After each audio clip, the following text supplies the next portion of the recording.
Hidup itu kan naik turun, kadang kita di atas, kadang kita di bawah. Kadang kita di atas lagi, kadang kita di bawah lagi. Dan kadang kita berada di sebuah titik yang sangat rendah.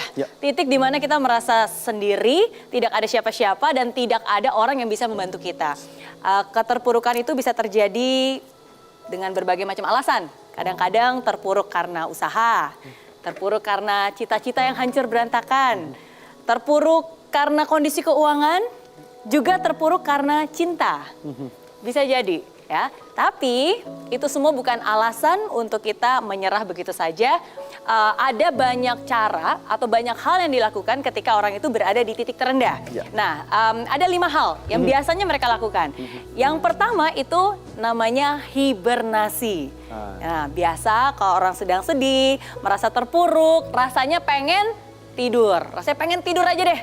Pengen tidur selama-lamanya, berharap begitu bangun masalahnya juga hilang. Sekarang pertanyaannya, begitu bangun masalahnya hilang nggak? Enggak, yang ada lapar ya, karena nggak makan-makan. Oke? Nah, boleh-boleh aja sebenarnya hibernasi, boleh-boleh aja tidur, karena dengan itu kita bisa lebih menenangkan hati dan pikiran kita. Kalau pikiran kita lebih tenang, kita akan lebih mudah mencari solusi.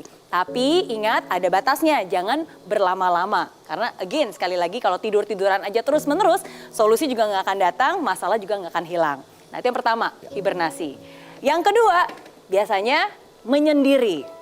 Nah, sekarang pertanyaannya, boleh nggak menyendiri ketika kita lagi sedih, ketika kita berada di dalam titik terendah? Boleh, tentu saja boleh. Oke, karena kadang kita juga butuh waktu untuk sendiri memutar kepala, ya, memutar otak untuk mencoba mencari solusi.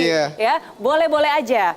Tapi ingat, jangan sampai kebablasan. Karena ini yang sering kali terjadi ketika kita berada di titik terendah, terus kita menyendiri, terus kita lupa. Akhirnya kita terlena dalam kesendirian kita, merasa nggak punya siapa-siapa, menyalahkan diri sendiri, merasa diri tidak berguna, dan ingin mengakhiri segalanya. Nah, yang ketiga, yang juga biasa dilakukan ketika orang berada di titik terendah. Jadi kalau dia nggak hibernasi, dia nggak menyendiri, yang ketiga itu biasanya dia mencari distraksi.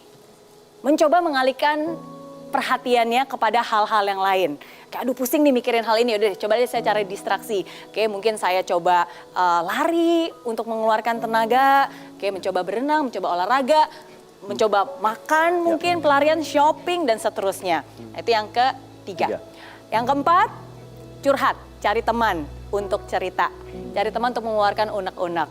Oke, dan yang kelima, nah yang kelima ini rada negatif ya, karena seringkali ketika kita berada di titik terendah, salah satu hal yang mungkin bisa dilakukan oleh orang lain adalah biasanya mereka jadi berontak.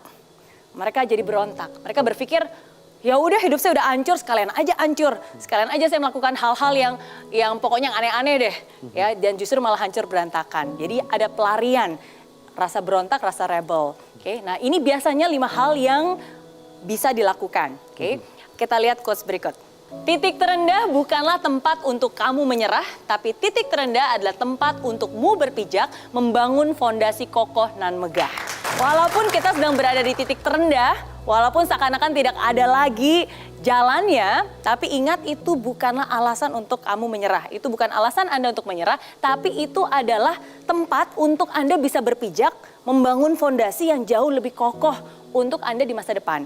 Setiap orang pasti pernah mengalami titik terendah, termasuk juga saya. Di usia saya yang masih muda, 20 tahun, saya harus hidup sendiri, jauh dari orang tua, penuh dengan kekurangan, keterbatasan finansial, keterbatasan bahasa. Ada banyak hal yang saya ingin dapatkan, tapi saya tidak mampu. Ketika saya berada di titik terendah, saya jadikan titik terendah itu sebagai fondasi untuk saya membangun mimpi-mimpi saya.